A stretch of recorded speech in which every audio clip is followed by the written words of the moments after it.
જેનું નામ બોલવામાં આવશે સ્ટેજ પર આવશે સ્વાગત માટે પણ હાલ કરશો સ્ટેજ ખાલી કરશો મિત્રો મહેરબાની કરશો હલો આગળની જગ્યા ખુલ્લી રાખો મિત્રો પત્રકારો માટે બી રાખવામાં આવશે હલો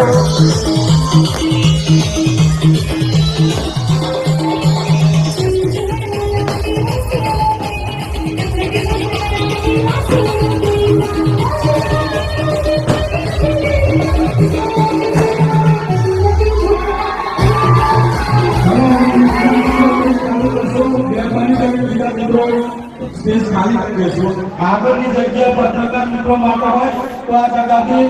ભાઈઓને નંબર વિનંતી કે આગળની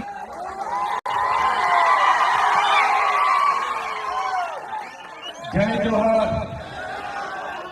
જય જવાન જય કિસાન બોલવાનું છે અને પાછળ વાળા આ બાજુ ધ્યાન છે ને બધાનું કોઈ જગ્યા પર હોય નથી ગયું ને આ બાજુ પાછળ તો બધા બે હાથ અને મુઠ્ઠી વાળીને હું જય જવાન બોલાવું તમારે જય કિસાન બોલવાનું છે